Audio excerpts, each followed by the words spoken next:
order Chisholm City Council meeting, July 10th at 5:30 p.m. Susan, would you please take roll call? Counselor Halverson. Present. Counselor Rafa. Absent. Counselor Bachman. Here. Counselor Halverson. Present. Counselor Batch. Here. Mayor Lance. Here. The council will look for a motion to adopt the agenda. We have a couple changes, additions, excuse me. So we do have a correction under Stephanie, which is in front of you, for the CTC network enhancements. So that will be changed. A couple additions under myself. Number 2, we're gonna schedule a joint meeting with the Chisholm-Hibbing Airport Authority for August 19th at 6 p.m. We need to add the temporary liquor license for St. Basil Serbian Orthodox Church, which is in front of you. And number 4 will be schedule a special meeting for improvements to the arena. So with those, that one correction and the 3 additions, I'd look for a motion to approve the, will we just do that when we get to the minutes? Yeah. I'd look for a motion to adopt the agenda. I'll make the motion. Thank you, Travis. Support. Thank you, Jed. Any further discussion? All those in favor? Aye. Opposed? Motion carries. Pledge allegiance if you would. Pledge allegiance to the flag of the United States of America and to the republic for which it stands, one nation, under God, indivisible, with liberty and justice for all.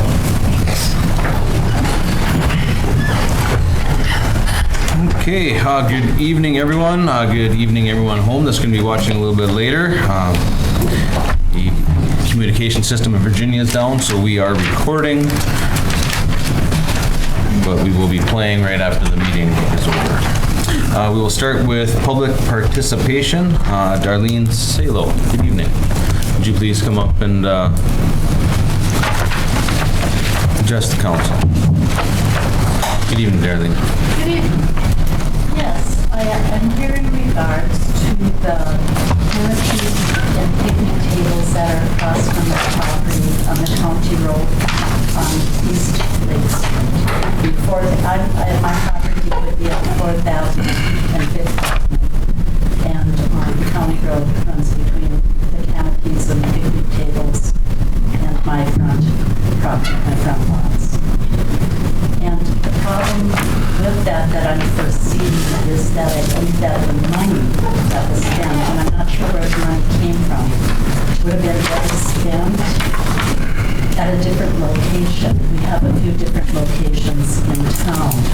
And my reason behind that is, and maybe the city attorney could help me out with this, is that I know in other cities when this has been placed in front of people's property, it had to be removed because it's not child friendly.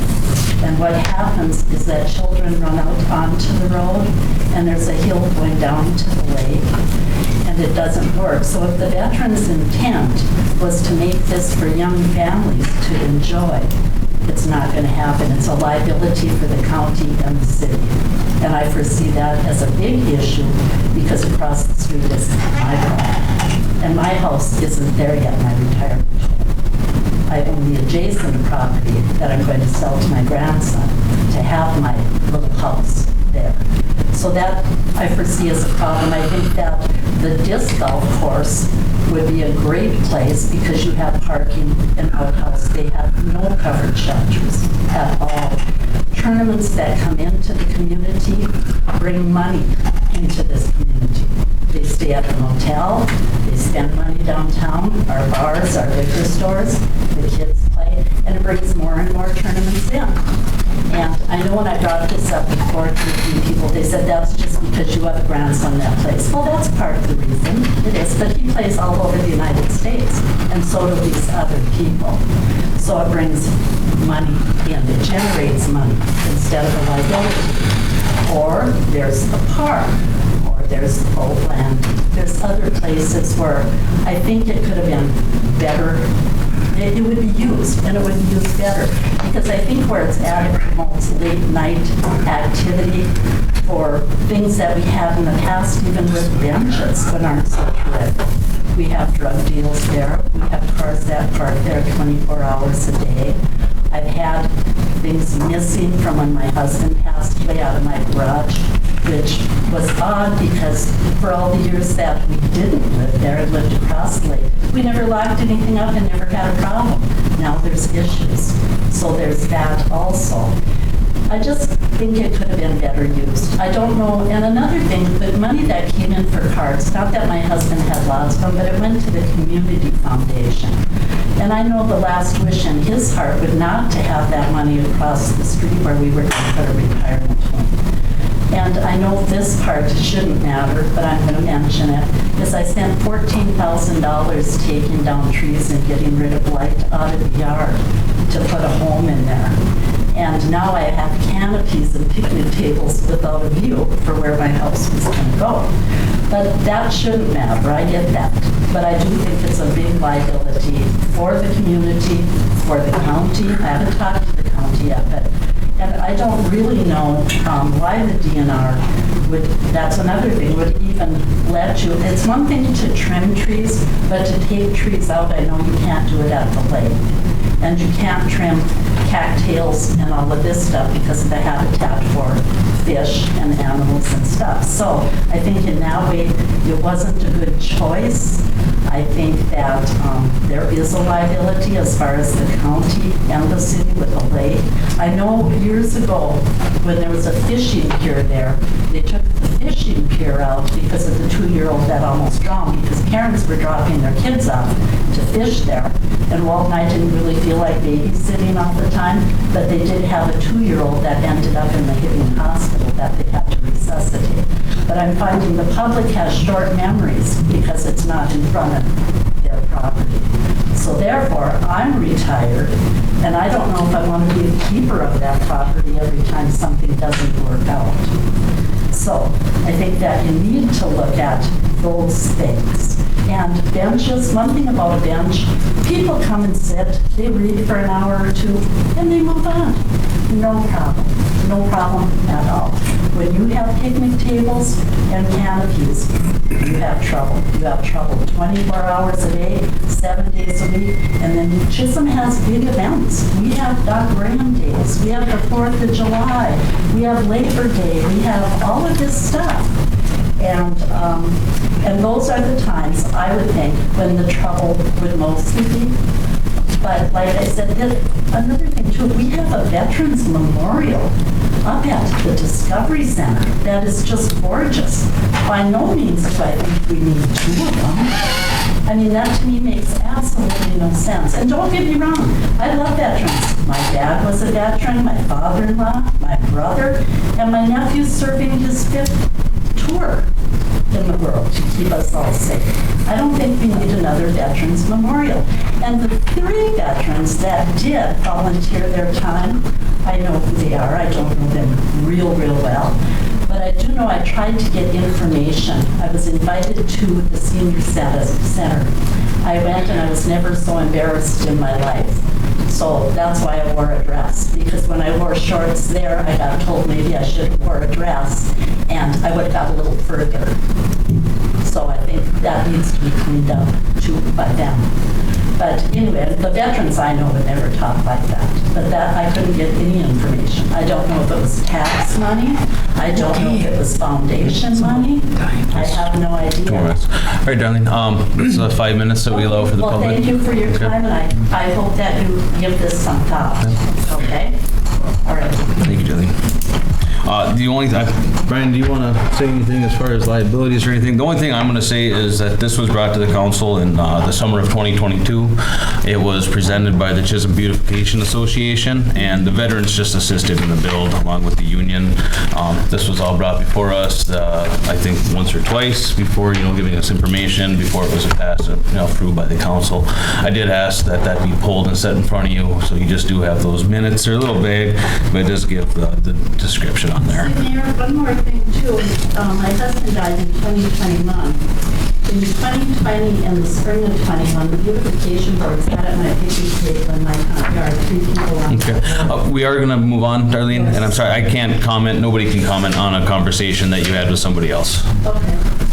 That's actually a state of Minnesota parcel. I don't know if you've been working with them. They own the land. Yeah, and Mayor, from a liability standpoint, I'm not intimately familiar with the area. If the concern is children running out into the street, same could be said of any park or any recreation area. We'd have to take a look at it, and I can drive by, take a look at it, and I can issue a little bit of a better opinion to the city through Administrator Scraba, if needed. And the lake park, or the lake walk is there. It is heavily, the police do, and now our public safety building's right there. I don't think we're gonna have any problems. I live right down the block from this gal. I don't foresee any problems. Okay, moving on. Start with council reports. Councilor Oliva, good evening. Good evening. I attended the Chisholm Beautification Association meeting last week. I went to the Public Safety Building Open House.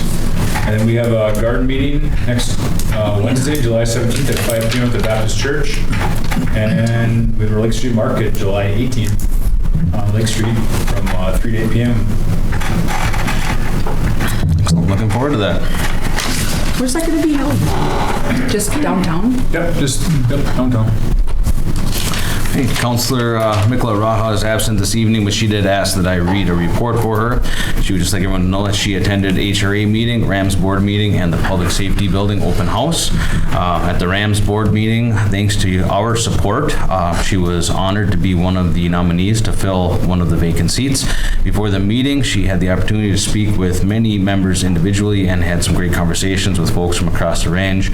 She also spoke with the board as a whole before they made the decision, and she is proud to say that she was appointed to complete a term ending December 31st, 2024, and may be eligible to run for re-election to that seat depending on whether she is re-elected to her current city council position. And she looks forward to working with the Rams board. The board is currently on their summer break and will not meet again until September 26th. Cheyenne did want to give a quick background on Rams for anyone's information. The Range Association of Municipalities and Schools organization represents more than 155,000 residents and 69 public sector units of government, including 27 cities, 15 public school districts, and 27 townships in the 13,000 square mile taconite assistance area of northeast Minnesota.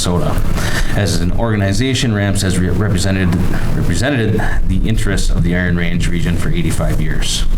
So she apologizes for missing the meeting and thanks you all. Councilor Vaki, good evening. Good evening. We have a packed agenda, so I brought water for Jim. You're welcome. See, I was thinking about you. The only thing I'll say is the public safety building. I mean, I don't even have words to say how amazing it is, and the fact that we did it and we didn't have hiccups, we didn't have problems, everyone supported it. It just speaks to volumes to what this community does and feels about it. And of course, thank you to Steph, because she did all the hard work.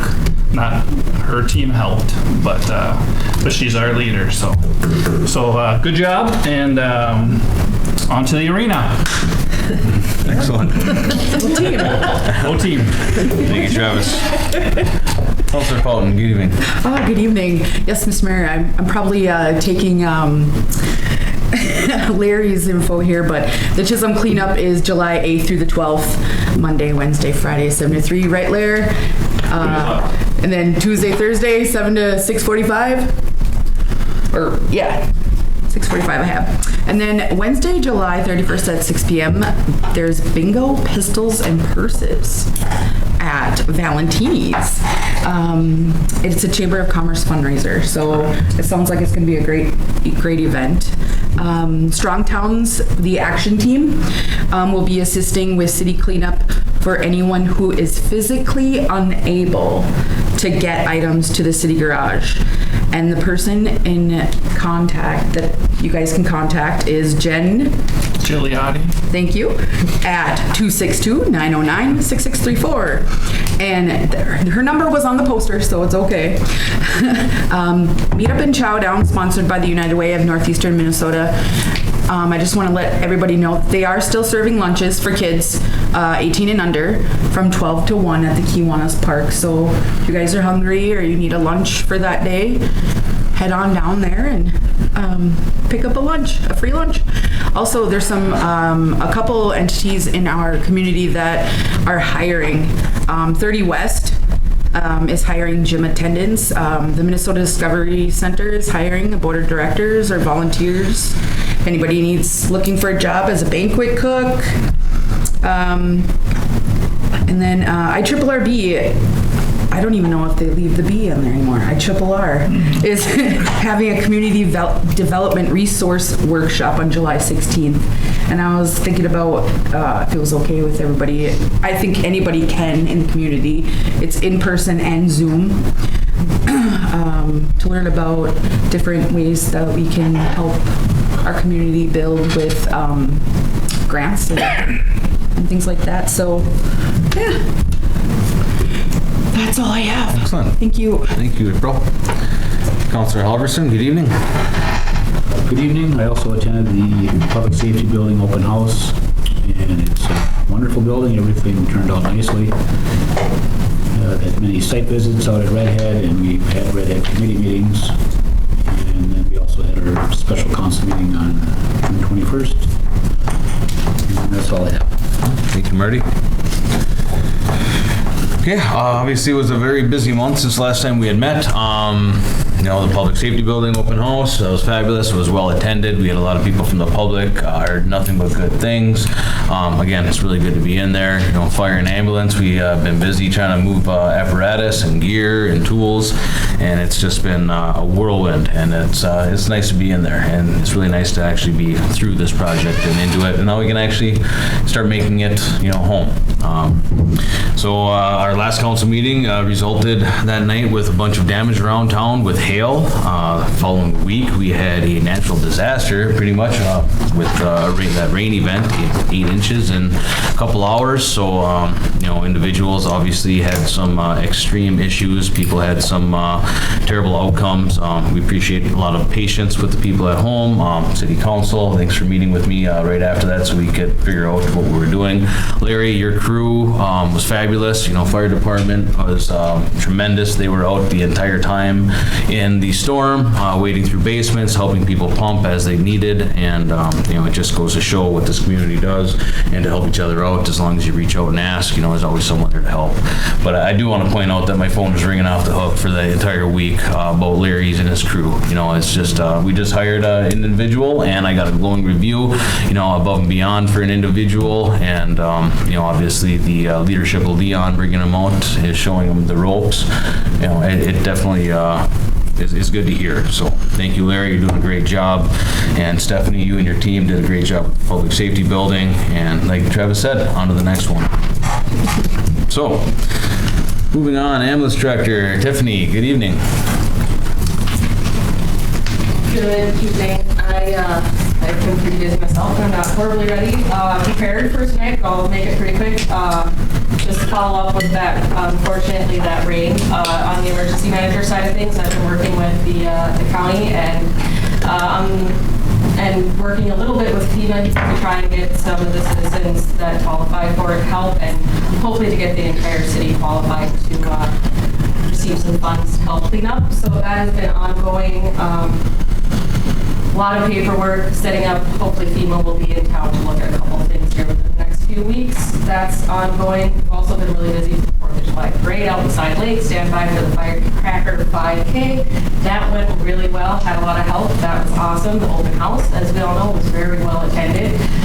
That was fun for us, and the move-in has gone very well. I don't want to knock on wood. It's gone well. Everything's worked out. We responded to our first EMS call before the ceremony for the open house from the open house. So we got that on camera. Everything went well there. I was very nervous recording. That's usually when something exciting happens, right? But Yeah, we've had, I think, the 2 nights ago was the first time we had somebody in the doors. So the new public safety building is much appreciated and already getting quite a bit of use. So all is well. And moving forward. Thank you. Thank you, Tiffany. Thanks. Thank you. City building official, zoning, Mandy, good evening. City engineer, Jim? You sure you want to keep it right Yeah. here? Hey, well, you better just, My preamble, how's that? listen, no sermons, we're just straight business. Just one final appeal on our, and I'd like Larry and Mandy to pitch in what I do miss on this. Regarding our lead service line, I think there's been some misunderstanding according to Denise in our building department of just what this is. And it's only an inventory at this point. There's no obligation for the property owner to do anything with their service other than we need, in order to comply with the Department of Health, to inventory their service line from the main to the house. And what we're asking, and we've had a fantastic participation so far. We're over, I think, we're over 75%. I think it's right in the neighborhood of about 77% participation. And we have to be turning in that inventory to the Department of Health Monday, I believe it is 15th. So we're trying to get as close to 100% as we can. We know there's going to be a number that we can't get. But with those, we have to turn them in as unknown at this point, and then as we find out in the future, we can be updating that inventory. But we need to turn in those inventory, and we need that information for people such that if they want to utilize funding in the future, if the property owner decides or somewhere down the line it's required that that service line be replaced, by participating in the inventory, they're eligible for 100% funding. It would cost them nothing to get their water service replaced, but it is necessary for them to get the information to us so we can get it passed on to the state in terms of doing that inventory.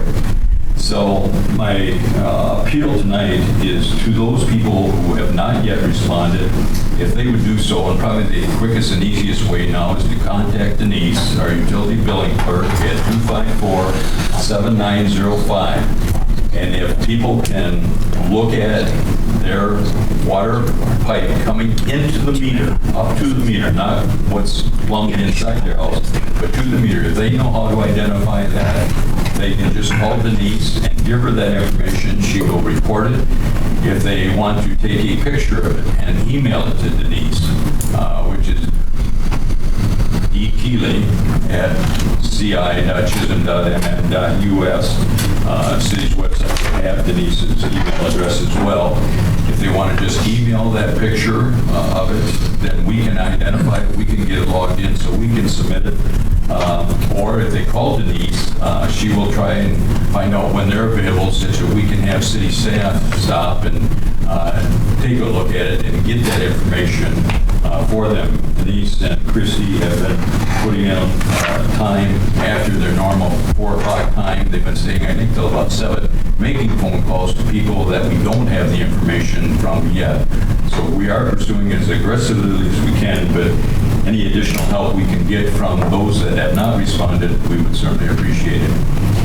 Any questions? Thank you. Thank you, Jim. Thanks. Hey, Jim, I got one question for you quick.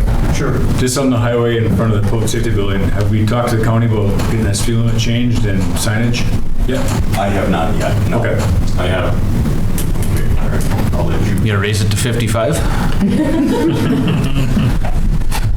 I don't want to slow her. Public Works, Larry. Evening. Thank you. I'll be quick. And to Jed's question, there's no additional signing required for emergency vehicles because there's 1,000 feet in both directions. And I was talking with Public Works and the sign people when they came and did the stop sign and do not enter and stuff. So we're all compliant there.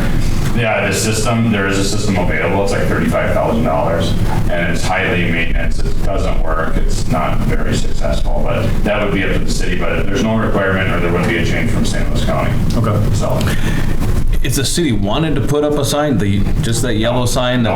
can't do that? Can't do it. No? No. has to be approved by the Yeah, it's their right of way, it's their rules, it's the same for everyone, that type of thing. Yeah. So then, and I have contacts if somebody wanted to reach out further. The lead line survey that Jim spoke of is wrapping up Monday. We appreciate everyone's help. The numbers we're seeing are blown away. Like nobody ever responds the way Chisholm responded to this survey and stuff. So it's great. We really appreciate it. We're getting texts from elderly folks or people that are unable, and we're sending staff over to do that for them even. So like Jim said, you can just call City Hall, and we got a couple days left.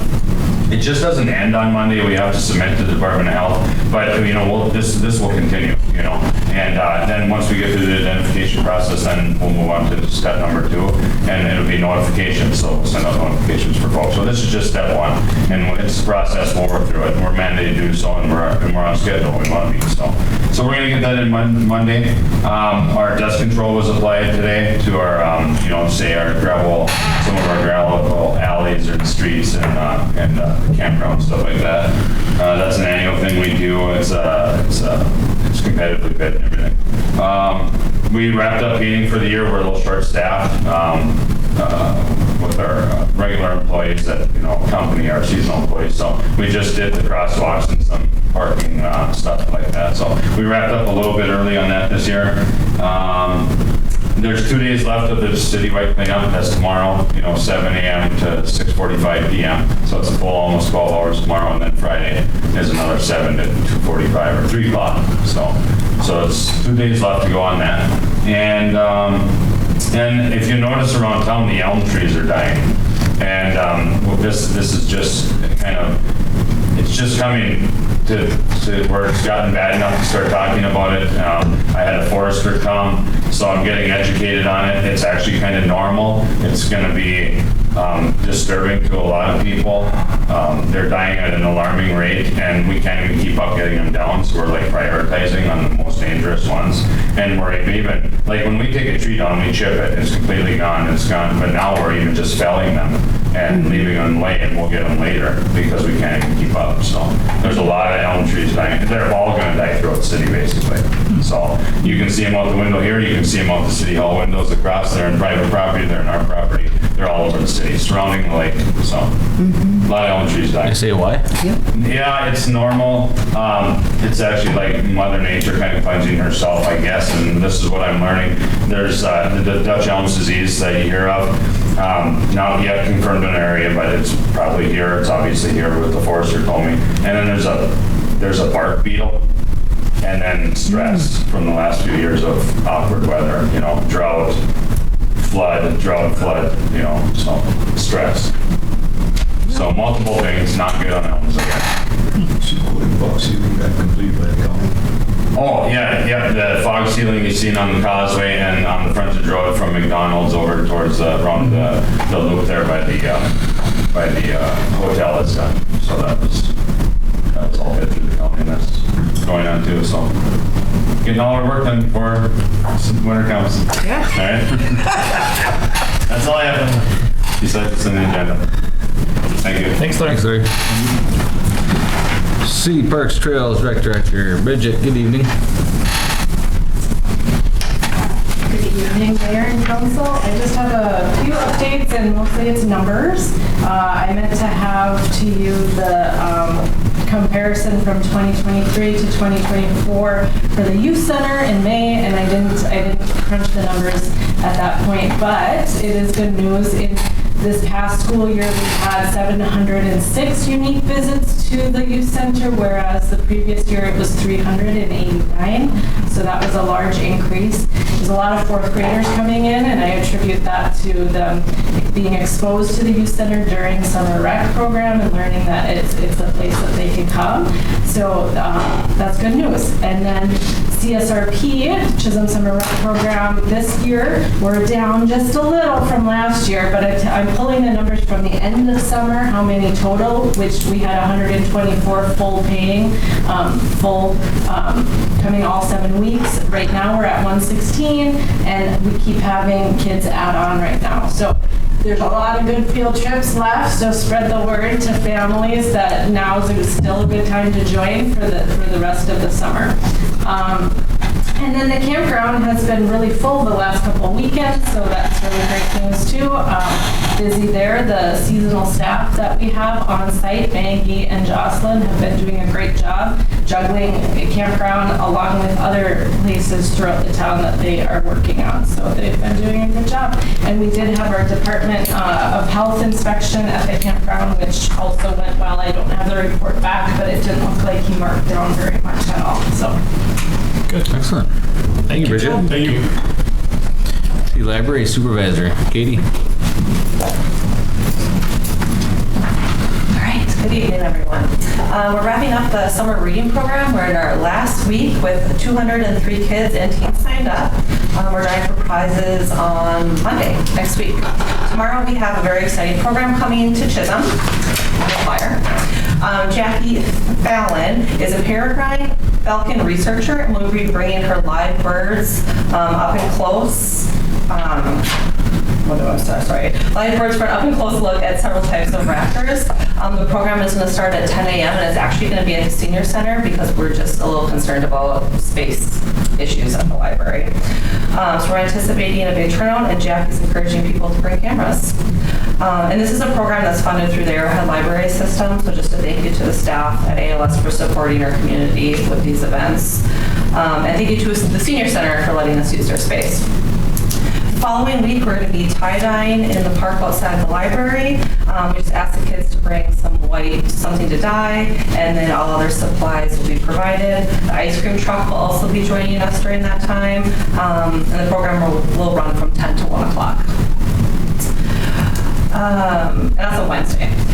And then looking into August, we have Willow that is going to come visit the library, and she's an artist from Rochester, Minnesota, and she has a studio and gallery in Lake City, and she received a creative individual grant from the Minnesota State Arts Board, and she's going to be visiting us on August 8th from 10 to 1, and she's actually going to create a 24 by 24 inch painting of our historic library and engaging the community in the process. So she'll be outdoors, looking at the library, painting it. It sounds like it usually takes like 3.5 hours to complete the painting, and she's encouraging discussion and engagement with the community while she's painting. She's also going to be bringing color pages for folks just to engage in their own creative moment while watching a live action. So, and then at the end, the painting will be donated to the library. Very cool. So we're looking forward to that. That'll be fun. Very cool. Yeah. Lastly, I just wanted to provide you an update on the mural wall in the Full Park. Hopefully you've noticed that we've been doing some painting and some cleanup in the park. Larry and his crew did some tree trimming for us, and it really opened up the space. It looks a lot more inviting. We got the community hostas planted. I think we had over like 70 hostas donated. It was wonderful. So we got those hostas planted. The city flowers are planted. The downtown revitalization committee met last week just to kind of discuss what our next steps are. So QR codes are going to be going live in the park next week.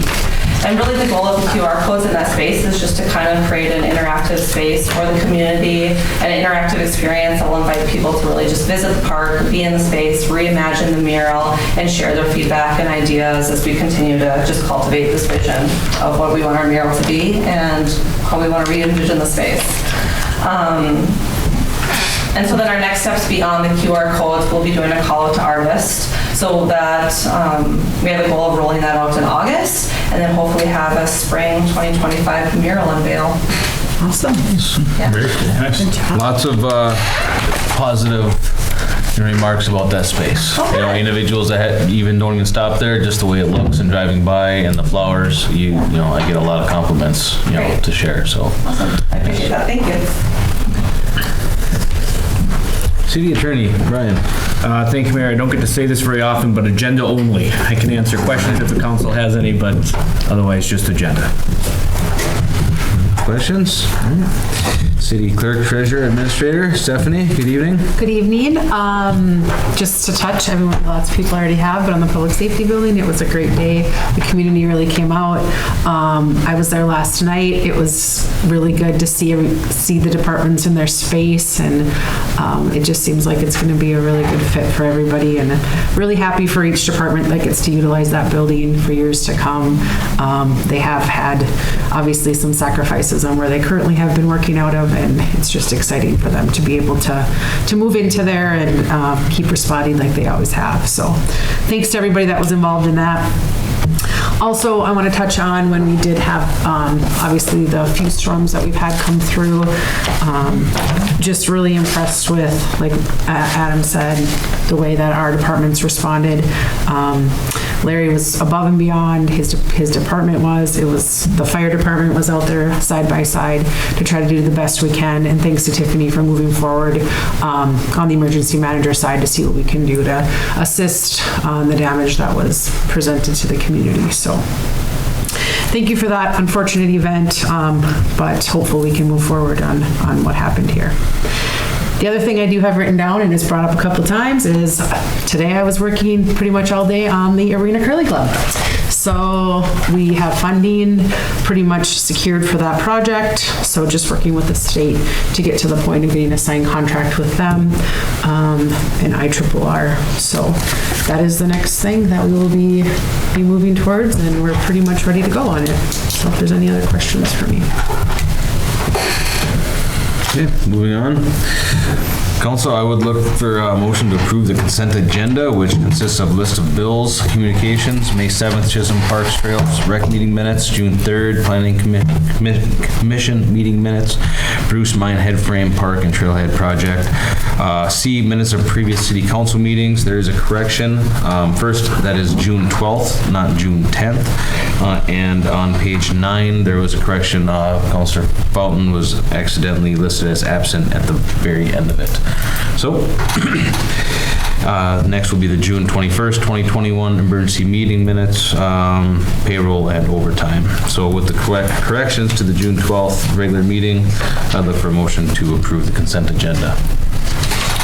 Make a motion. Thank you, Jed. Support. Thank you, Travis. Any further discussion? All those in favor? Aye. Opposed? Motion carries. No unfinished business. We will move on to new business. Mandy, good evening.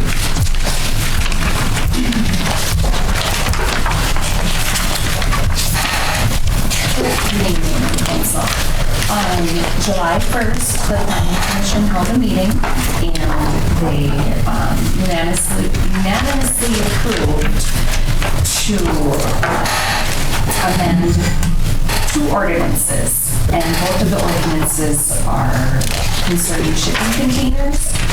And what the Planning Commission did approve is 2 ordinances to allow shipping containers in the industrial zone only. There are some performance standards attached to that.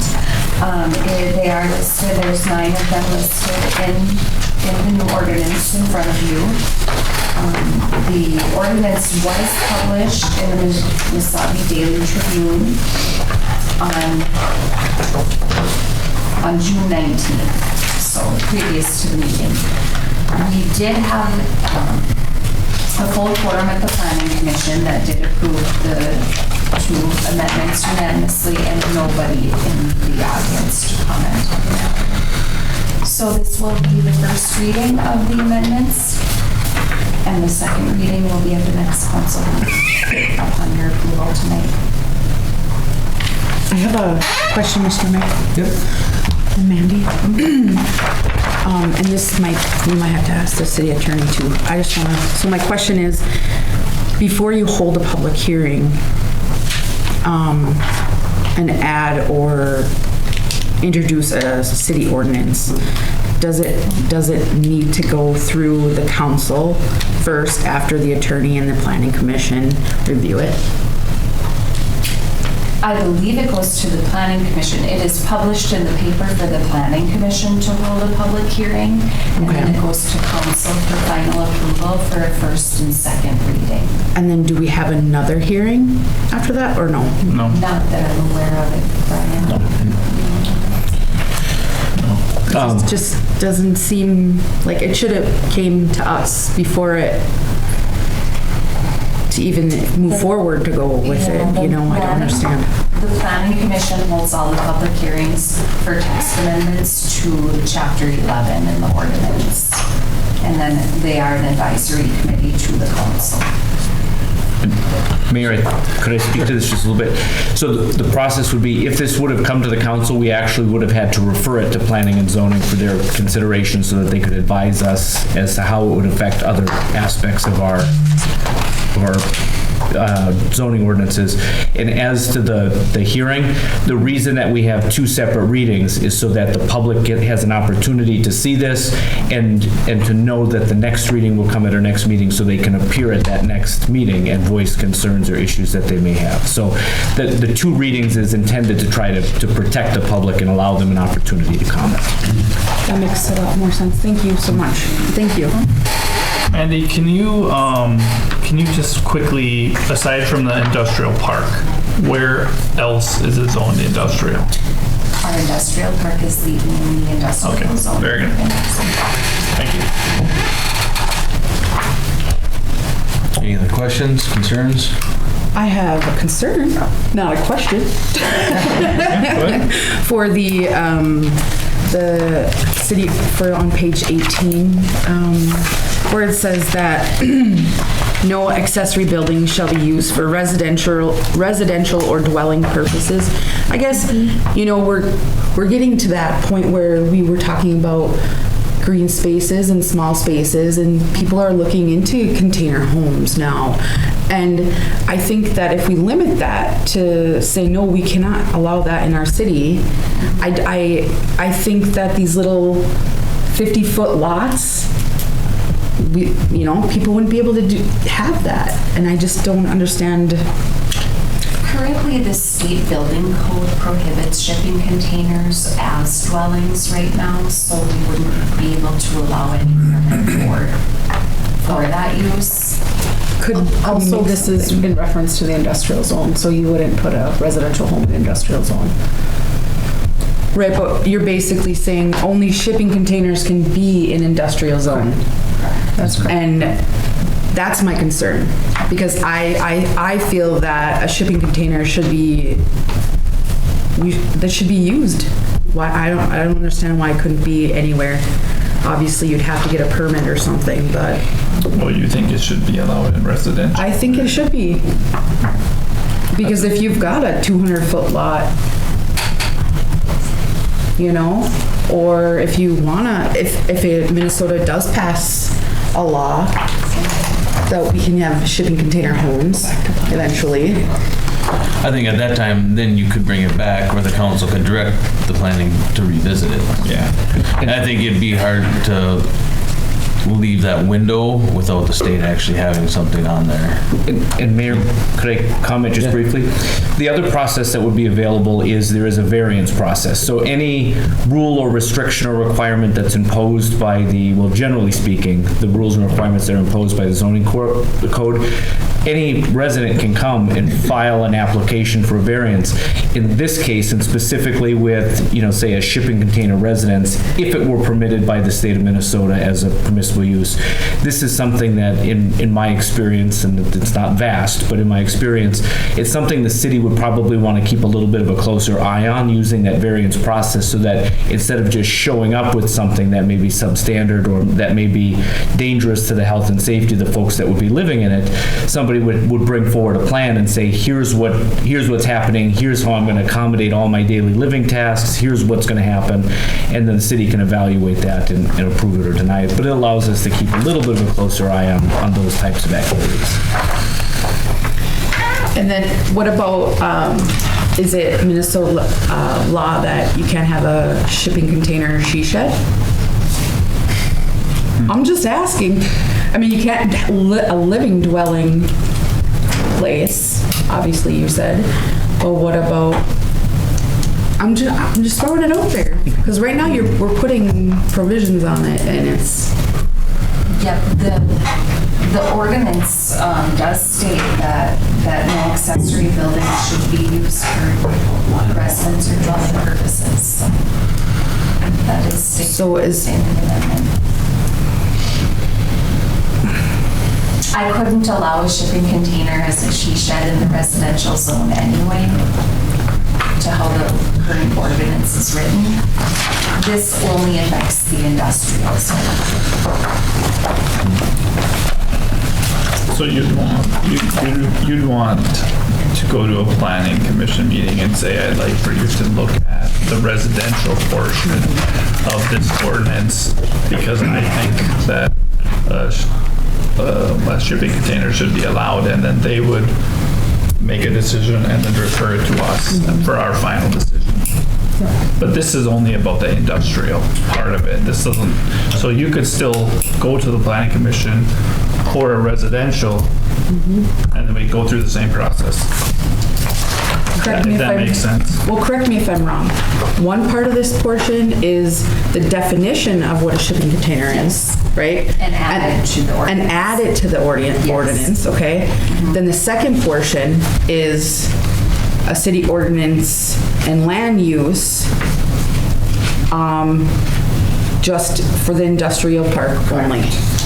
So, and it's, you cannot have a shipping container in this ordinance here on residential. That is correct. So we're adding two things. We're Today. adding the definition. Definition Yes, and adding the this. text amendment in the industrial zone. Okay, Mr. Mayor? so it's two separate. I make a motion in support of amending ordinances 153.04 and 153.07. Thank you, Jed. Is there support? I'll second. Thank you, Marty. Any further discussion? All those in favor? Aye. Opposed? Okay. Motion carries. Thank you. Thank you. Jim, Wait, isn't there two? the next meeting will be the next reading. This one? He just made a motion to amend both. Oh, do we have to do them separate? Technically, no. So the action that the council would take tonight, it could be a formal or informal action, is essentially to acknowledge the first reading. Just to say that we've presented to the council one time. So we didn't vote. The Vote on vote, this at all. yep, the vote was not to approve or not approve the change. It was simply to acknowledge the first reading. Yeah. Then there'll be a second reading, and then it goes into. But I thought there were two separate. That's where the confusion is for me. It's two separate. Here it is. Yep. So we were just approving the definition right now? No. My recollection was a motion referenced 153.04? basically to acknowledge both first readings. Yeah, supported both. No, that was both, yeah. Because they're two different city ordinance numbers. So we just approved the reading, the first reading of these. First reading of both. Okay. Okay. Thank you. Jim? Good Mr. evening. Mayor, members of the council, I will try to keep this moving forward as quickly as possible. The first, if you page,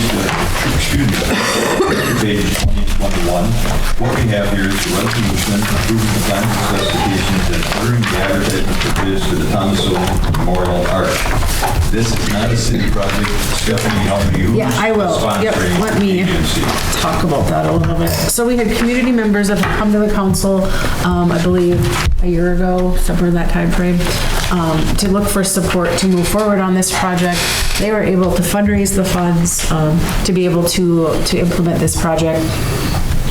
Since it will be on city property, we will receive the funds from the volunteer group, and we will bid it on state bank contracting. So it will come through the city as a bid through state bank contracting. We will receive the money through grants to pay for this project. So that's why it's going this way, because it's cleaner all around for the city to be able to be the one that bids it. The money was already fundraised through different entities. So some of the money will come through Community Foundation, some of the money will come through Iron Range Resources, and we were the fiscal on those things.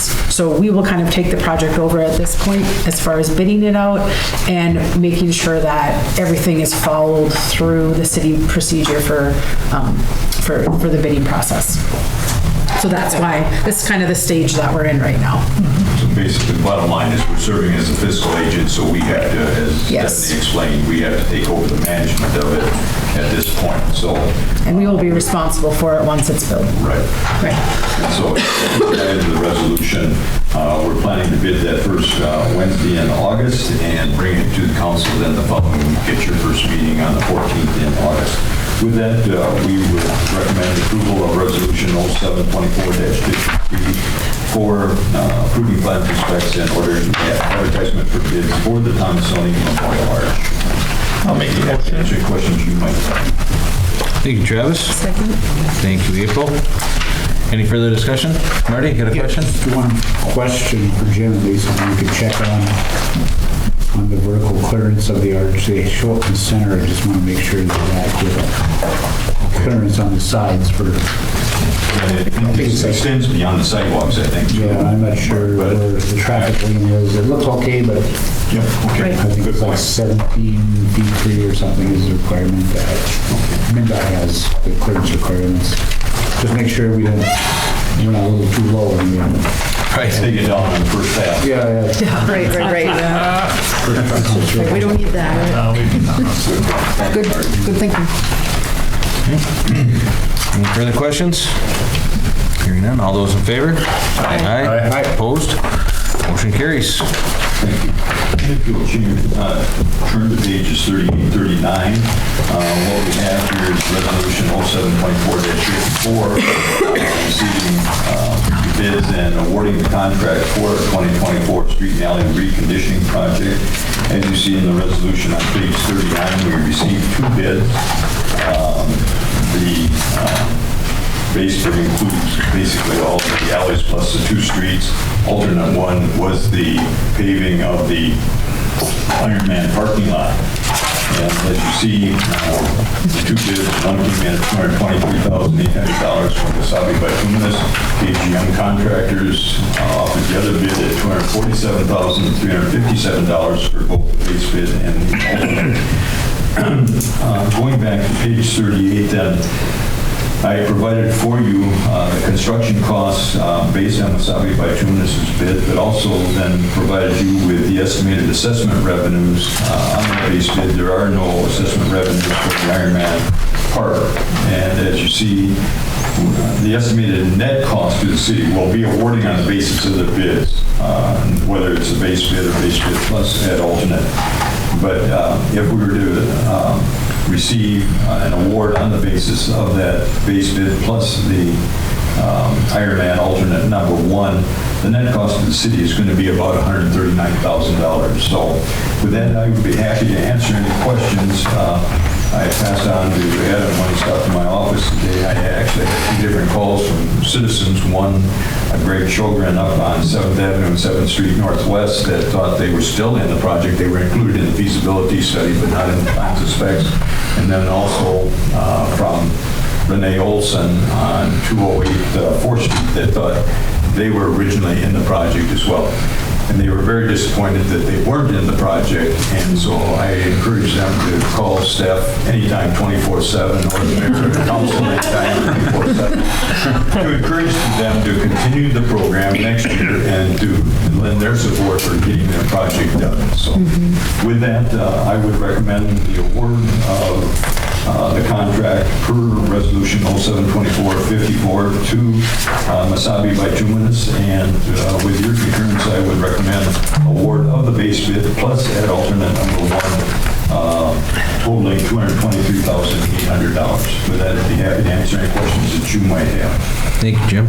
Obviously, we were worried that we might have to cut this down from what we were going at, so this is really good news, and I would agree that we should include the Ironman parking lot with that cost. It's a lot lower than what we anticipated, and since they have everything here, it's cool.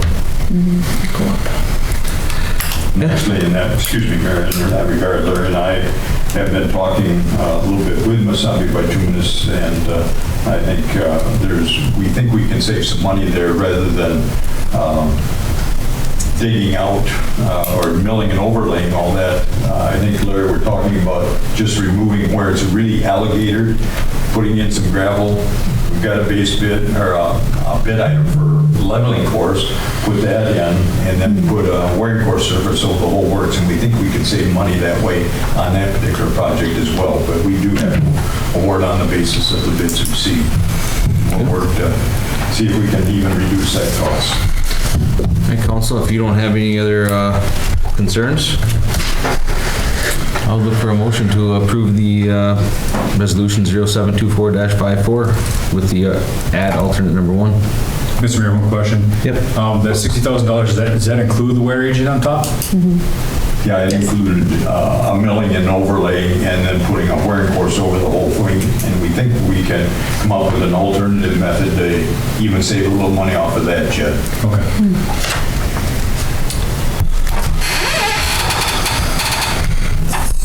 Any council thoughts?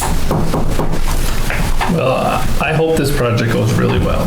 I'm not going to sit here and say that I support Masabi Tunis because I think they're over 2 on projects in this town personally, but we need it. I support it. I hope it goes really well. I'll make the motion. Thank you, Travis. I'll second. Thank you, Marty. Any further discussion? All those in favor? Aye. Aye. Opposed? Motion carries. Council, and then if you'll turn to page 42, what we have that I asked for, SEH provided a feasibility study, the plans and specifications, bidding services for this project, and what I asked them from them was a proposal for the construction services of the administration, safety, and observation of that project, which they provided and done very well in the past for us.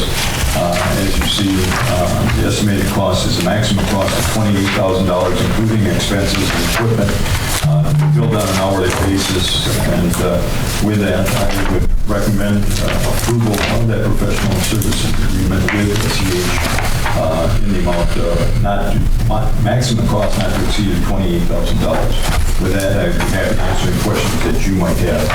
The last project that they did for us, I forget just exactly what their construction services cost was, but what actually got billed based on the hourly basis was about half of what it really depends on the efficiency of the operation. So they get in and do it in one fell swoop. We save a lot of money for both the contractor and ourselves. Thank you. Okay. Councilor, is there any questions? I'd look for a motion to approve the agreement for professional construction services for 2024 street and alley rehab project with SEH. Make a motion. Thank you, Jed. Support. Thank you, Travis. Any further discussion? All those in favor? Aye. Aye. Opposed? Motion carries. Please turn to page 53. It's part of our process of getting funding through the Public Facilities Administration for our fiscal health project. We have to go through and provide a application packet. And as I tried to explain it in my request for council action and so forth, when we submitted that, we made a number of assumptions in terms of inflation rates for revenues and also for expenses, and as a result, as you'll see on page 55, actually, over in that last column, there's 4 years in 25, 26, 27, and 28 when we end up with a short deficit, and that's not unusual for us. But what the PFA is looking for is this attached resolution 0724-55, which indicates that Public Facilities Administration loan monies will not be used to cover our operating deficit. And this is a normal procedure for us anyway, that we look at adjusting the rates each fall, going through the Public Utilities Commission, coming back to the council with new rates or the transfer of funds to cover operating deficits. It's a normal operation for the city, but they requested this resolution to ensure that their loan monies weren't being used to cover our operating deficit. So we have to answer any questions that you might have, but would recommend approval of resolution 0724-55. Make that motion, Mr. Mayor. Thank you, Jim. Thank you, April. Support. Thank you, Travis. Any further discussion? All those in favor? Aye. Opposed? Motion carries. Thank you, Mayor. And then if you'll turn to page 57 and 58, several months ago, or over the past couple of months, we have passed similar resolutions for the drinking water side and the clean water of the sanitary sewer side in terms of supporting the funding application to Minnesota Public Facilities Administration. This is the third and final one for the lead service line, so it's pretty much that same standard form that we've approved over the past couple of months for drinking water and clean water, and I would ask for your support and recommend that your approval of Resolution 0724-56. Okay, Council. And answering questions you might have. I'll look for that motion. Make a motion. Thank you, Jed. Support. Thank you, Marty. Any further discussion? All those in favor? Aye. Aye. Opposed? Motion carries. Thank you. And then if you'll turn to page 59, back in April, we approved the proposal from Braun Intertech to do the soil borings and prepare a geotechnical report for those projects that we've got in our 5-year capital improvement program. And last week I received the email from Braun Intertech, Mark Gothard, that's on page 60, indicating that it wasn't in their original proposal to have to do core borings through some old thick concrete pavement. And so they're requesting an amendment to that proposal for an additional $3,511 to perform the 8 concrete cores on that. With that, I would recommend approval of that amendment in the amount of $3,511. Thank you, Jim. Council, obviously, this is something that we need to follow through with, so I would look for a motion to approve the amendment to Braun Intertech contract, amount of $3,511. Where's the concrete, Jim? Actually, I saw them on 2nd Avenue Southwest today. Second Avenue was one of them. I don't remember. There's one right by the school, Jim. They were at where it was. Yes, on 5th Street also. Yeah. On a portion of 5th Street south of the school. I think that's all by Tunis overlay over concrete pavement, if I remember. I think even on 5th Street Northwest, I think that's by Tunis over concrete on that one as well. Wow. But they're all those old streets that we've got in our 5-year capital improvement program right now. So we're trying to do all of those at one time to save costs on mobilization and so forth, and have it ready when those projects come up. And he did break 2 auger heads, it says here, so, yeah. Old concrete is very, very tough. Do we have a Some motion? crumbles, but others is. Not yet. I'll make that motion as well. Thank you, April. Support. Thank you, Jed. Thank you. Any further discussion? All those in favor? Aye. Aye. Opposed? Motion carries. Great. Would you believe we're going to final out 3rd Street Northwest? So if you would turn to page 62 and 63, these are all items now that we've been through in our work sessions and dealing with this, how we'd like to move down that 3rd Street Northwest project. The first one here is change order number 2, which revised the substantial completion date from August 23rd to October 1st. That was adjusting because of delays and weather and so forth. So it's part of our whole liquidated damages. So what this is doing is modifying the original contract documents such that the substantial completion was revised from August 23rd to October 1st of 2021, and then the final completion date was delayed by 1 year from July 1st of 2022 to July 1 of 2023. With that, I would recommend approval of change order number 2 at no additional cost. Okay, Council, I'll look for a motion to approve that change order. I'll make the motion. Thank you, Marty. Support. Thank you, Travis. Any further discussion?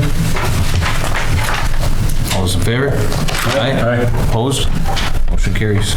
Thank you. And if you'll turn then to the next couple pages of 64 and 65, this is change order number 3, and this is based on our discussion and the decision by the council on April 10th in that work session to reduce liquidated damages. We were originally looking at $45,000 based on what we felt the actual costs were going to be to the city. We cut that in half to 15 days of liquidated damages.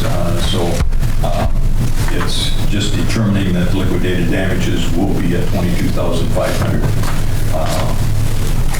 With that, I would recommend approval of change order number 3 to answer questions that you might have. I'll make that motion, Mr. Mayor. Thank you, April. Support. Thank you, Jed. Any further discussion? All those in favor? Aye. Aye. Opposed? Motion carries. And then turn to pages 66 and 67, change order number 4. And what this is, as we've discussed, is modifying, again, the contract documents in terms of the warranty inspections, or the warranty periods, I should say, sets it on the entire project. It got extended from 1 year to 2 years, and that will, if you approve it tonight, that date of approval starts tonight. So we've got 2 years on the entire project, and then the second component of that is the 5-year warranty on those water services that were shallow, and that all begins as of your approval, assuming that happens tonight. So with that, I would recommend approval of change order number 4. Make a motion. Thank you, Travis. Support. Thank you, Marty. Any further discussion? Thank you, Jim, for all your work through this. Oh, we're not yet. Yeah, well, I was on this, I'm specific to this one right here, so. All those in favor? Aye. Opposed? Motion carries.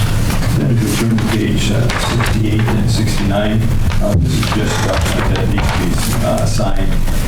This goes back to that change order number 2, where we modified the contract. It was to be done rather than August 23rd to October 1. They actually completed the work that constitutes substantial completion on November 5th, which was that 30 days that we were originally looking at in terms of the liquidated damages at $1,500 per day.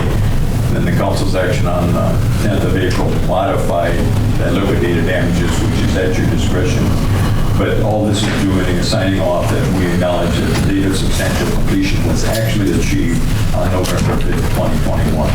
With that, I would recommend its approval. Council, unless there's any further questions, I'd look for a motion to approve the application number 11. No, we're not there. I skipped one. Certification of substantial completion. I know you want to get rid of it. I know. Thank you, Jed. I'm sorry, who made the motion? Jed. Jed, and okay, there wasn't a second yet. I'll second. I thought you were going to second it, Jim. Thank you, Marty. Any further discussion? All those in favor? Aye. Opposed? Motion carries. And then if you'll turn to page 70 and 71, we have final pay application number 11. And when we did pay application number 10, what we were retaining at that point was what was being discussed at the $45,000 in liquidated damages. This simply because of our action on change order number 3 to reduce that liquidated damages to $22,500. This pay application completes that, such as what is due and payable to the contractor is that $22,500, and we have subtracted out or reduced it by the liquidated damages of $22,500. So with that, I would recommend approval of final pay application number 11 in the amount of $22,500. That I'd be happy to answer your questions that you might have. Thank you, Jim. Motion. Thank you, Travis. Second. Thank you, April. Any further discussion? All those in favor? Aye. Opposed? Motion carries. Thank you very much, Council. And then if you'll turn to page 73, we have pay application number 4 for work completed in June on our Fifth Street South project. If I can just quickly turn you over to pages 76 and 77. It actually starts on 75, but if you look at the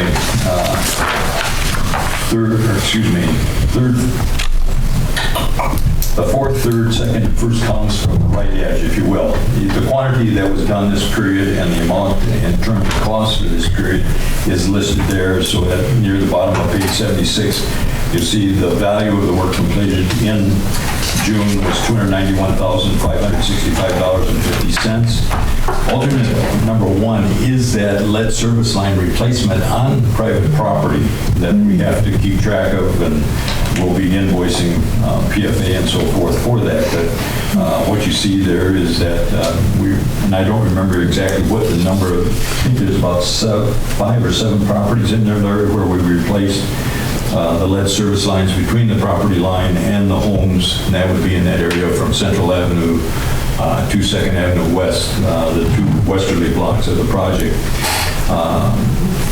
And then, so that makes right at the top of page 77, between the base bid and the alternate, total work completed had a value of $304,981.50. You see the total to date, just to the right of that, is $723,504.27. And then if you go to page 78, they show you what is the material that's on hand, and that was reduced by $78,760 because it went from materials on hand to being installed back in the base bid. So the remaining materials on hand is just that $99,545.38, basically $100,000. So then if you'll please turn back to page 74. We go through those same numbers. The work completed to date was at $723,504.27. Material stored on hand yet is at $99,545.38. Making the total value of work completed to date of $823,049.65. We retained the 5% or $41,152.48. The previous payments, as you see, was $555,511.36. So the payment due this particular pay application, number 4, is $226,385.81. I would recommend your approval of pay application number 4 for the 5th Street South project. If you have to answer any questions that you might have. Thank you, Jim. Hey, Council, if there's no other questions, I'd look for a motion to approve pay application number 4 for the 5th Street South Improvement Projects, amount of $226,385.81. I just have a quick question. Yeah, sure. Jim, this is probably going to confuse me every time you come up here. The stored materials. I don't remember this ever being part of another project that since I've been here. So didn't we approve already to pay for that? Why are we repaying for it? It's based on materials that have been invoiced and are actually sitting on the council site. You'll see there's a bunch of sanitary sewer, water main pipe, hydrants, and so forth. And that was what I was trying to point out on page 78, was originally, I don't know, when I see unit prices, I don't remember what that totaled originally. I'd have to go back and look at the original pay applications, Travis. But during June, those materials got taken out of being materials on site and actually got installed. And that's where the value of those materials on site reduced by $78,000, that's $78,760. Last month, it must have been $178,000 approximately, the number of the amount remaining on page 78 in that last column at the bottom, $99,545. So last month, that number had to be about $178,000. So it went $78,000 worth of material per invoice got transferred, removed from being materials on site, and now became installed materials per the base bid. Yeah, and I understand. I understand that, and I'm following you. Where I'm struggling is, if I'm not, correct me, maybe I'm wrong, but the last council meeting, we approved a lump sum for this material. Has that not been paid yet? Yes, it's been paid. But then why would we be repaying for it? More material? Is there more material coming on the site? Inventory. I mean, am I totally crazy here? Or is this saying we're repaying for it? I mean, I'm just confused. It's inventory from one side to another, right? And you're just taking, This is just accounting. right? Yeah. All this is accounting. They were allowed to get paid for the material they bought, and as they use it, that comes off the payment. Correct. And that's where it's reduced by the $78,000 this month. Yeah, this is a deduction off the contract. Right. It'll eventually go to zero, but then they'll get paid their full unit price for On each material one, installation. if you, excuse me, thank you, Mark. If you go back to page 74, under the work completed, that is that value that increased by the $304,000. Last month, the stored materials would have been, like I said, about $178,000. So it's just accounting of moving from materials on site per invoice up to materials as installed on the base bid. And like I said, each pay application, we're adding both of those as to what was actually converted, reducing the material that's on site, unless there would be more brought in. You're not per paying for it invoice. twice. It's just accounting moving it over. So they're not, We're not double paying them at all. okay. This is, Trust the treasurer. it's so hard to understand. It makes absolutely zero sense to me, because if anyone, I don't know, maybe I'm the only one, but if we already paid them for the material, why would we then have to turn around and on this 226, the 99,000 is included in there? But instead of feet of pipe, it's just listed in dollars. But it's also accounted for, Travis, in the previous payments, because we did pay for it. Basically, what's happening is we're paying them actually, it's coming out of materials on site, which was the, what did I say? So 99? all the materials, here's a question for you. So all the materials that are included in the 555,000 that they've already got in their hand. Yeah, we're just paying the difference. What we're deducting in terms of the materials on hand comes back a little bit more expensive because it's installed back up in the base bid. So we're subtracting on the materials on hand, but adding on the base bid. The total of those two are the total work and materials on site at that point. And because of the previous payment, yes, we had already paid for the materials on site. So really all we're doing this pay application is paying for stuff that was installed, whether it was material on site or not. If it was materials on site, it gets deducted. All right, well, I'll come argue with you tomorrow about it. Travis. But for the sake of everyone else here, I'm not here tomorrow. I'll just, Think of it this way. They got the job is based on buying material and putting it in the ground. So they bought all that material, and we partially paid them for that. As they take it out of that yard and go put it in, we're taking that money back. That's why it's negative numbers. That's eventually going to go down to zero. So it's just like a temporary holding pot for all that material. But then they turn around and get paid the full amount for the material and installation. Basically, instead of having them have to carry the cost of buying that material and having it sit there for months, we gave them money up front to help cover that. And as they take it and use it, we take money back, and that goes back down to zero. Eventually the materials on hand will Go back to zero. So that's why it's in parentheses and then negative. We're taking that money back. But then they turn around and get paid their full contract price, which is materials and stuff. which I understand that part of it, so, okay. Yeah, we're not double paying. Okay. And apparently the contract allows for that, and it does make it confusing. And This is very confusing. I'll still come argue with you, Jim. Make a motion, I'm not here tomorrow. You got to do it next Wednesday. Sounds good. Thank you, Jed. Argue with the treasurer. I will. Anytime, 24 hours a day, 7 days a week. 7 days a week. So we got a motion by Jed. Is there support? I'll second it. Thank you, Marty. Any further discussion? All those in favor? Aye. Opposed? Motion carries. Thank you. And finally, on page 79, 80, and 81, we got the application number 16 for our public safety building. And if you'll turn quickly to page 81, go through the same accounting process for you. As you see in column G, they've got the work completed to date. Adding up all the items above my double line.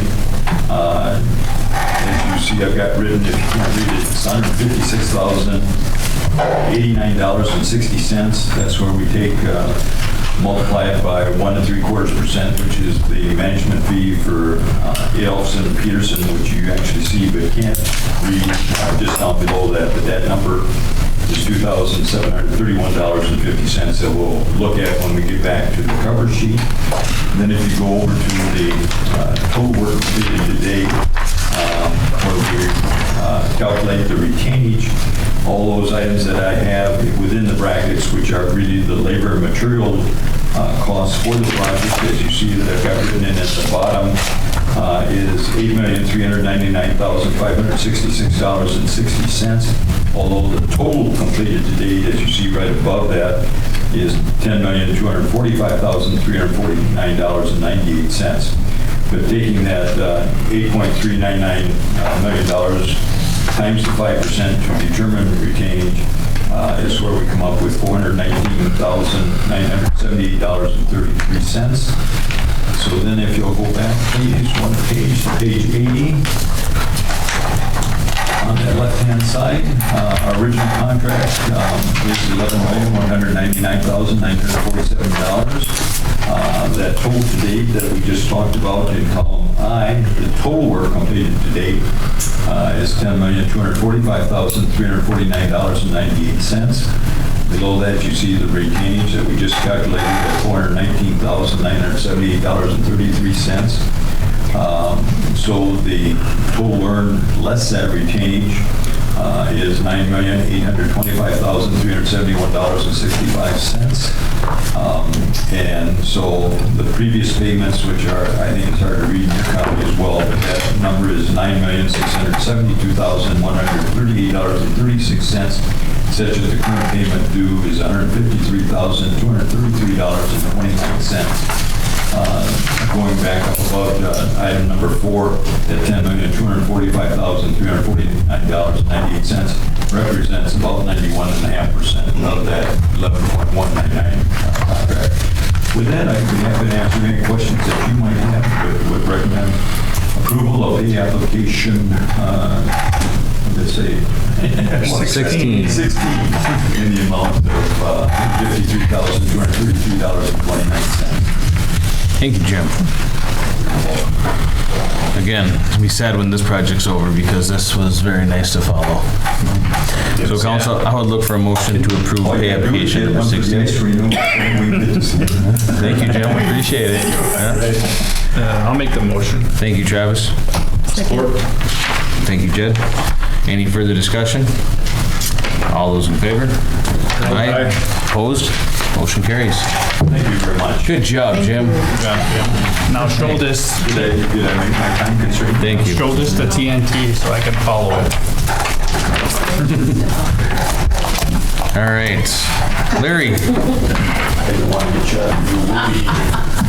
Follow that up. Follow that. That's right. Everything else is boring. I will speed right along and ask for council support to designate a hiring committee for the lead buildings and parks person, and Bridget with a schedule allowing Katie and Bridget both said they would help. So that's for your support. All right, council, I'll look for a motion to approve the designation of the hiring committee. Bridget and Katie. Motion. Thank you, Travis. Second. Thank you, April.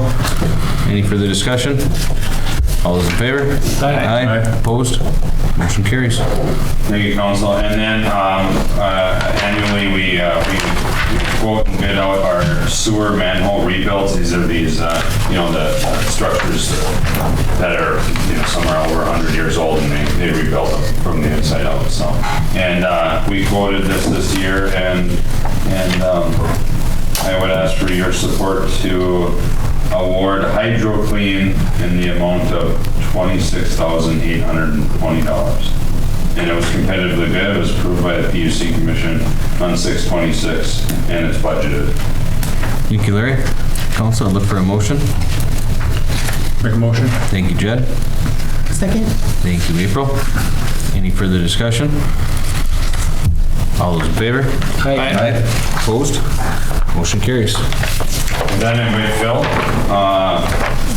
Norbertich with the North St. Louis County Soil and Water Conservation District, and I believe Councilor Hollowell was the initial contact that made suggestion that we reach out to Phil. So Phil, I'll let you, I'll introduce him by name, but I would like him to explain the program and his profession and what he does and why we reached out. So appreciate you coming tonight.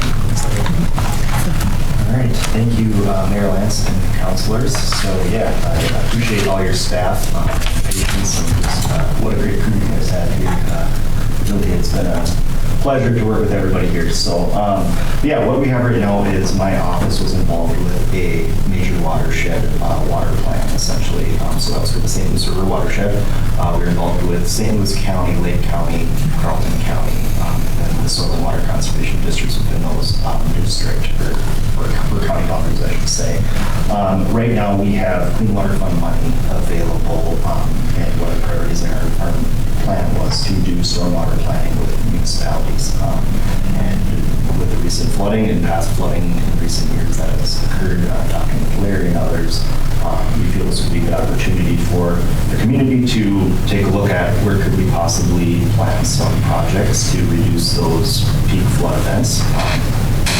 It will fix every problem in the city, probably not, but ideally we might be able to limit some of the damages done in some of these big 8-inch rainfalls that I don't think we've ever seen, at least in common terms in the last 30, 40 years. So anyways, my office right now has $90,000 or up to $90,000 available to consult out a stormwater management plan. We are able to fund up to a maximum of 95% ladder. That's what my board has authorized me to offer. And so I guess I will leave it for any questions that you might have for me. Thank you again. Thank you, Phil. Thank you, Councilor. Anything you would like to add on to that? I mean, obviously, this would be a great opportunity for us to capitalize on. So, does anyone have any other questions for Phil? Or any questions at all? No? Thank you very much for coming. Appreciate it. Yeah, thank you. Appreciate it. Yeah, thank you. All right, Council, I would look for a motion to authorize us into enter into an agreement with North St. Louis County Soil and Water Conservation District for a stormwater plan for the city. Make a motion. Thank you, Jed. Second. Thank you, April. Any further discussion? All those in favor? Aye. Opposed? Motion carries. Thank you, Phil. I want to thank you again, Council, for this opportunity with Phil. We don't have a stormwater professional, right, with the recent flooding. I felt I could give a big speech about what Phil does and why we need him, but with the recent flooding, I think it's on the line. So, thank you. Thank you. Thanks, sir. Thanks. Bridget, welcome back. Thank you. I'm on page 92, I believe, in your packet, with some requests. The first one is requesting to enter into contract with Eric Carlson for Redhead Mountain Bike Park construction management, work on the LCCMR project. This is for the trail build-out portion of the LCCMR project. It's funded through the LCCMR at $62,500, and I'm requesting to contract with Carlson not to exceed $65,500, and that's in case we need to extend the deadline if the trails didn't, some flooding or something happens and we need to push it into 2026 just to give a little bit of cushion. But more than likely, the completion of this project will be in 2025, and he'll probably have less hours than the 62,500 that's allocated from LCCMR for construction management, and that's at a rate of $75 an hourly rate. Question, Mr. Mayor. Yep. Did we contract with this gentleman like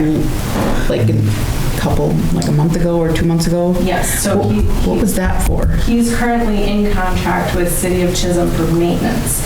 So he is physically, he's knowledgeable enough on mountain bike trail building that he's worked in his own company. He's worked for Rock Solid, other mountain bike building companies, mountain bike trail building companies. But he has enough expertise to be the construction manager on this site, on this project. He has the most intimate knowledge of Redhead of anybody probably in the region, and even if you think about, who knows Redhead really well in our area, it would be probably Pete Carroll, probably Mary Halverson, but they don't have the capacity or the ability to be a construction manager. In the past, when Redhead was built out, we contracted with Scott Linenberger out of Colorado. I think it's wonderful that we have somebody with enough expertise to manage this project locally. So that's why we would be in 2 different contracts with him. This is at a different hourly rate than him doing the actual physical trail maintenance. That's at $60 an hour. So it's 2 separate contracts, 2 separate scopes of work, but he would be completing, timesheets separately for the different work that he's doing. Thank you for explaining that. I appreciate that. Thank you. I'll make the motion. Thank you, Travis. Support. Thank you, Jed. Any further discussion? All those in favor? Aye. Aye. Opposed? Motion carries. On page 96, we have another contract, and that is with Rock Solid for they're the second trail builder that I'm requesting to enter into contract with for the LCCMR trail building. The first one I came to at the last meeting, that was a smaller trail building company, and they had a very minuscule amount of trails that we signed in for them to use. Rock Solid has a larger capacity, has more experience at Redhead, so we did choose them for the large section of trails. This amount, it will come into the neighborhood of $645,581, and the LCCMR will cover the entirety of this amount. I'll make that motion, Mr. Mayor. Thank you, April. I'll second. Thank you, Marty. Any further discussion? All those in favor? Aye. Opposed? Motion carries. And thank you. On page 136, I'm asking for approval to 3 things, right? It's 3 different approvals we have to do, and one is to update the job description, and the update on it, and this is for the youth center, the update on it is to change the pay rate. So it's an increase of a scale from $13 and capping out at $15.50 to $14 capping out at $16.50 for the youth center. Job description attached there. Okay, council, I'll look for a motion to approve the updated youth center attendant job description. Motion. Sorry, who was that? Motion. Thank you, Travis. Support. Thank you, Jed. Any further discussion? All those in favor? Aye. Aye. Opposed? Motion carries.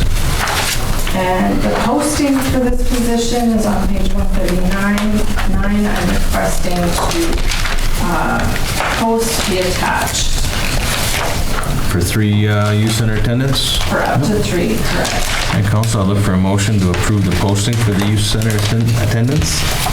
Make a motion. Thank you, April. Support. Thank you, Travis. Any further discussion? All those in favor? Aye. Opposed? Motion carries. And then I'm requesting to hire up to 3. Okay. Council?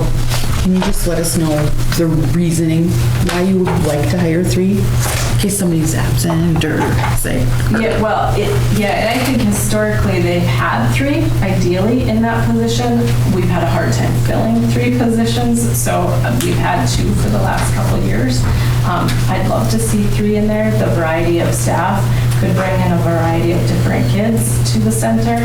A variety of staff can add a variety of personalities and skills and different interests, which diversify what the kids are experiencing while they're there. So 3 would be ideal. So please share that we're posting for this position. It's minimal part-time, but it's a good way to get out and be with you in the community. Thank you. Motion. Thank you, Travis. Support. Thank you, Jed. Any further discussion? All those in favor? Aye. Aye. Opposed? Motion carries. Thank you, Bridget. Thank you. Thank you. Go lunch bunch. Katie. Shout out to the lunch bunch. So on page 142, just looking to adopt a resolution to accept a monetary donation of $250 through earmarked for the Chisholm Public Library. Lunch Bunch is a great group in Chisholm, and they've been a huge supporter of the library for many years. So, huge thank you. Yeah, thank you to them. Hey, council, I'd look for a motion to approve resolution 0724-57 and send a thank you to the lunch bunch. I'm sure you already did. Yeah. I'll make that motion, Mr. Mayor. Thank you, April. Second. Thank you, Marty. Any further discussion? All those in favor? Aye. Opposed? Thank you. Motion carries. Thank you. Thank you. Brian, good evening. Good evening, Mayor. I've got, I don't know if it's good news or bad news, but I have some news on blight. So what I've got, council, for you tonight, just as an update, I'll start by giving you some statistics. I brought some of the work product related to blight. So what I did was I've got a couple of banker boxes full of blight files from the city of Chisholm. Some are older, some are newer, but I grabbed just a handful so you can see what, as I received these, and these are the files prior to going into litigation, just to kind of show you what those files look like. But our statistics, recent files, so I went back about 18 months. In the last 18 months for criminal court, in court, we've had 10 files. Of those 10 files, there were a couple of folks that had multiple citations because they were more habitual offenders, and we were trying to put some pressure on them to move along. Of those 10 files, we've currently got one that's set for jury trial that I'm trying to hang on to and bring forward. And then we have one home property owner in the city who's taken a bold strategy, and he's out on warrant status. So the courts have actually issued a warrant for his arrest to bring him in to answer on these charges. Aside from that, I've been in communication with Chief Manor and the PD, and obviously I think the council received a letter from the chief that's kind of expressed some of the challenges that he's had in getting through the normal, what I refer to as the blight sweeps, but they go through and make multiple contacts. But even with the challenges that the chief and his crew have faced, they've still got 30 properties that for which they've made contacts and the process has started. I've been in contact with the chief. We've got, the chief, I believe, has identified a handful, about five properties that have been habitual over the past several years, causing a good deal of problems with blight in the city. And we're going to send out the notice letters and start the civil processes on those. It's very likely that I'll be coming back to the council asking for some additional authority to file, because it will cost some cash to file those. But we're going to get the process rolling with the initial notices. That we're at the point where those files, I believe, have been identified, and I've got to get the letter out so we can make contact with those folks. But I did bring, and I can pass around or just be available after the council meeting. This handful of files, and then I've also brought some of the court dockets and what we call the registers of action, which show the number of hearings and kind of short summaries about what happens at those, so that the council can see how many hearings each of these files are receiving before there's some disposition of them. And at the end, a lot of times the files end up getting dismissed. So, but I want the council to know that it's not for lack of effort or pursuit, especially on the part of the PD and Vernon and his staff down there. They do a fantastic job, and I'm speaking experience range-wide. They do a fantastic job of staying on top of it, getting the information, and the files that you'll be able to review will show that the quality of information, I could pick any one of these files up right now and go try the case tomorrow. They're very well put together. So, questions for me? Thank you for that. Can I just add one thing to that too? Just, I know we had talked about the blight on the council at different levels. So I wanted Brian to report on where he's coming from the criminal side, but then also I've had conversations with Jen, and she did put out recently to help the citizens, because I know we were talking about doing different facets of what it would look like to clean up blight in the community. So obviously one is what Attorney Lindsay does for us. Another one is what our PD does. But then we talked about the community group. So I did have touch base with her on like what would that look like, how could the community help. She has graciously offered to help with that. So those citizens that we've talked about before, like, well, they just don't have the capability to be able to clean up their yards. We do have a group now, so if the PD does say, that's the feedback that they're getting, we do have someone that they can direct them to. So I just wanted to make that a point too, that we're trying to look at the different pieces of, okay, we have the criminal side, we have what the police obviously are doing, and then just the local grassroots cleanup committee too. So we are trying to look at it from all angles. Sorry. No, I was just gonna, obviously different avenues of approach. And at what point, when someone just doesn't want to, can we legally go in there and do it? Obviously, if I'm a neighbor, if I'm a property owner, and I have to look at, and on Pleasant View every day, and it is blight. It's been determined blight by our PD. They've refused help or service. At what point can we legally just go on there and remove what we believe to be trash? Whereas somebody else's rights to where it's their house, it's their property, and they don't see it as trash. Obviously that's got to be a tricky line too. And Mayor, that's a very tricky line, and we've got to be careful with that line. The point, the answer to the question, the civil process, the nuisance claims, that is where we will gain some authority to do that.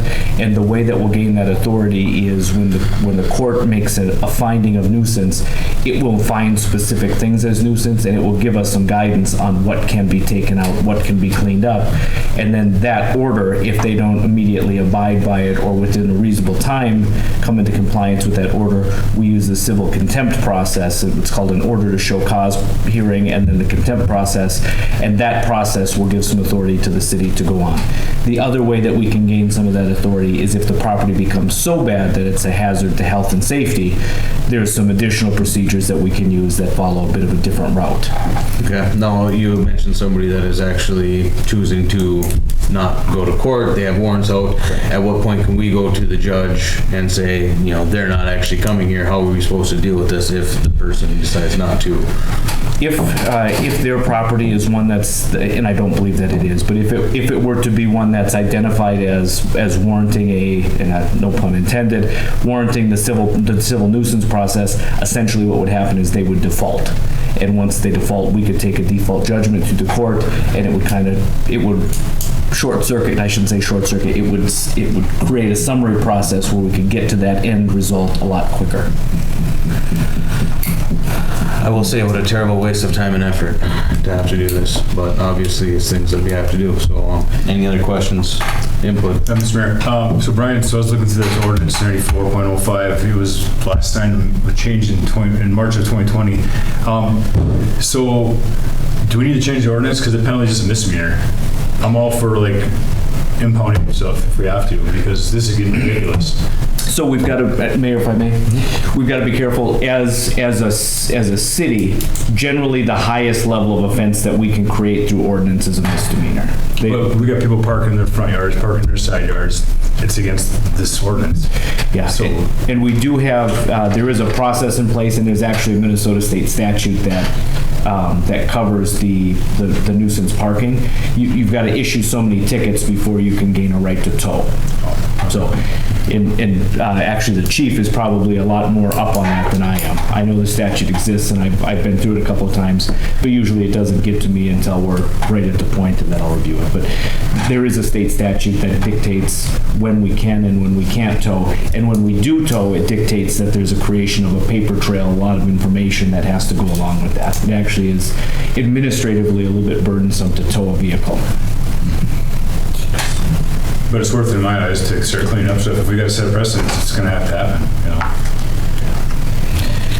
And Mayor, if I may just comment, one more comment briefly, and Counselor, I think you're on the right track. While it may be burdensome, I think once you start hitting a couple of these properties with the civil procedure, with the order to show cause proceedings, and when it really starts to show that it's going to happen one way or another, I'm hopeful that others will kind of get the word on the street and start cleaning up a little bit more. It's not a guarantee, and there's some properties even in this stack here. I'm not sure it matters what we do. They're gonna just leave it as is, but we'll keep trying. So Brian, is it I assume a daily ticket? So, I mean, they have to get one every day for so many days in order to qualify for the tow? Yeah, you have to have, there has to be, and don't quote me, I want to say it's like 3 or 4 violations, but blight is I think we've talked about it before, blight is what's known as a continuing violation, so each day that it exists is a separate offense. Okay. Anything else for Brian? Thank you for the somber update, Brian. I wish it was better news. We're gonna kill the mood after Jim just set it up for everybody. Have a nice night. But thank you. I mean, obviously it's a serious issue, and I do feel bad for the citizens and community that do have to deal with, the unfortunate neighbors. Stephanie, CTC network enhancement update. I've been working with Marcus, that this council had agreed to work with for some of our IT. And his recommendation, which I also agree, was to have CTC to take over some of the firewalls. So then we'd have consistency throughout the city. So this contract is to be able to, for CTC to manage the switches at both the public safety building and the city hall, and our wireless at both sites too. So $379.50 is the monthly total on that. Yeah, let's do one. No, this is the one. That's the wrong one? The lesser price is the new. The lesser price? Okay. Yeah. Perfect. Oh, good news. Look at you saving money already. Yeah, that's right. All right, council, I'd look for a motion to approve the agreement with CTC enhancements. Make a motion. Thank you, Jed. Thank you, Travis. And they've been great to work with, I have to say that. Good. Any? All those in favor? Aye. Opposed? Motion carries. I received a letter from Bill Purdy that is looking at no longer having the contract with the laundromat that the city owns at the campground. He does have somebody interested to take over that lease agreement, Ben Masusi, and we did. I talked to Brian. If approved by council today, we can move forward with that. We revise the contract and change that over. I support this change. All right, council. And obviously, thank you, Travis. Second. Thank you, April. Any further discussion? All those in favor? Aye. Aye. Opposed? Motion carries. Okay. Get that up here.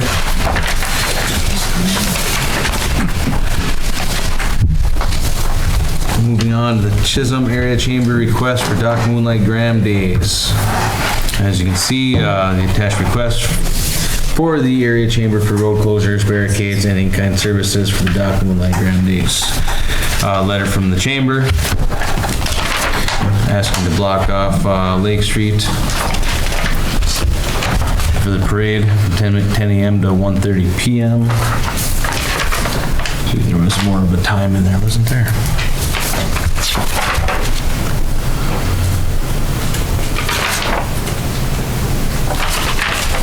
Sheet here, there.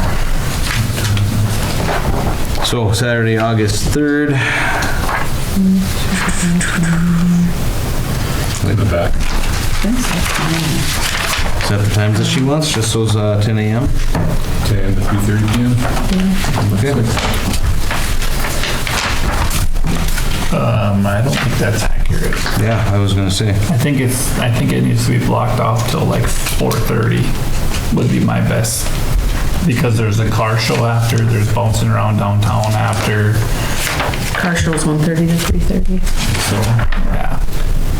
I'd say 4:30 to be safe. I think it's that the main corridor gets opened up. Right It does, right. Snickers in between down. Yeah. The normal 2 blocks. Yeah, that part is true. All right, council, so let's look for a motion to approve the road closure for Chisholm Area Chamber of Commerce, Document McGram Days, August 3rd, Saturday, from, just call it 8 a.m. to 4:30 p.m. Yeah. Okay. Motion.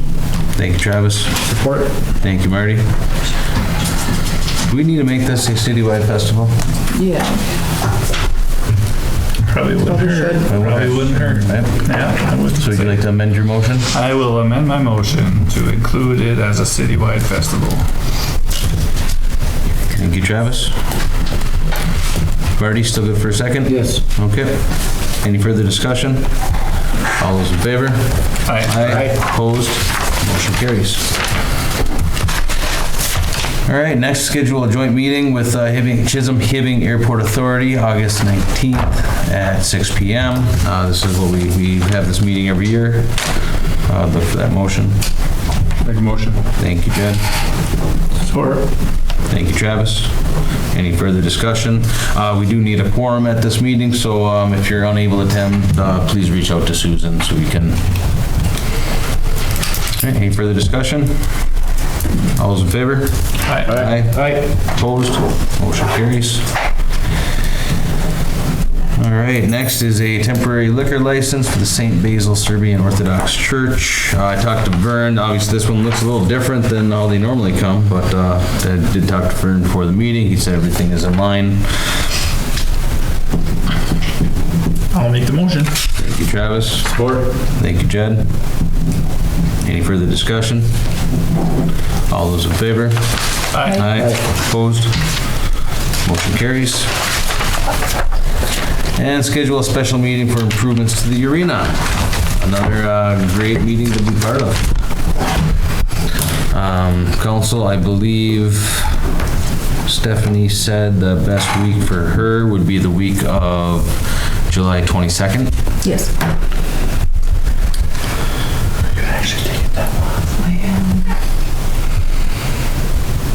Okay, that's not the week you're gone. How does Monday sound, the 22nd? Monday was probably the best day for me. The week. That works? Can it be at like 7:15? Is that too late? It's getting pretty late. I have a clinical in Virginia that day. Okay.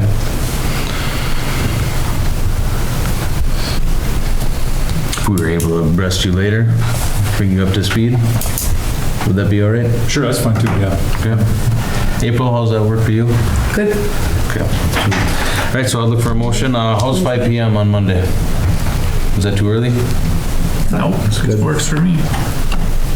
April's about to say something? A little bit after. I'll be here. 5:30? 5:30. No, I'll be here a little bit after 5, Okay. but I'll be here. All right, so I'll look for a motion for July 22nd, 5 p.m. Okay. I'll make it. Motion. Thank you, Travis.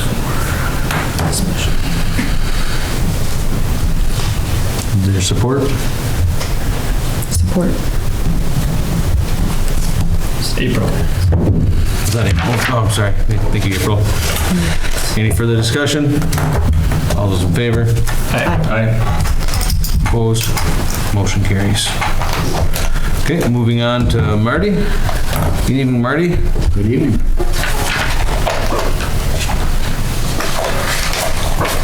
So I'm requesting the use of some orange cones from Public Works to just block off the parking immediately in front of my house on Saturday, July 20th. There'll be live music from 3 to 8 p.m. and I'll probably set those cones up in that morning and have them down by sundown. Party at Marty's. Yes. Yeah. Everybody's welcome. Oh, I like it. Hope any and all of you can show up. And if I can get them on Friday the 19th, then I'll have them set up Saturday morning. That's good. Look for a motion. I make a motion. Thank you, Jed. Thank you, April. Any further discussion? All those in favor? Aye. Aye. Opposed? Motion question. carries. What if there's a few of us counselors that wanted to go? Everyone's welcome. Everyone is Do we welcome. have to make it, Take shifts. no, just don't talk to each other. Okay. Just don't talk to each other. Forums are enough. If there's more than 3, you gotta stand more than 10 feet. Yeah. 20 feet apart from each other. Just stand away from each other. I'll be out of town that day, so There's enough room for everybody to spread out. Brian's like, just don't go. It could be considered a chance social gathering or chance social meeting. If there's any concern about it at all, you could always note it as a working session. That way, no business could actually be conducted, no votes, but everybody would be safe to be in the same place. thank you, Brian. All right, anybody have anything for miscellaneous? Mr. Mayor, what time was that court authority meeting on? 6 p.m. 6 p.m. On August 19th.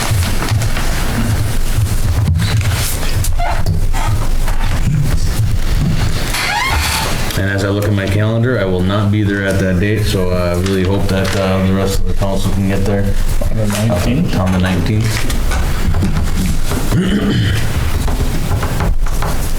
I think I should be okay. That should have been good. Okay. If there's nothing else, I'd look for a motion to adjourn. Motion. Support. Thank you, Travis. Thank you, Jed. Any further discussion? All those in favor? Aye. Opposed? Motion carries. Good night, everybody.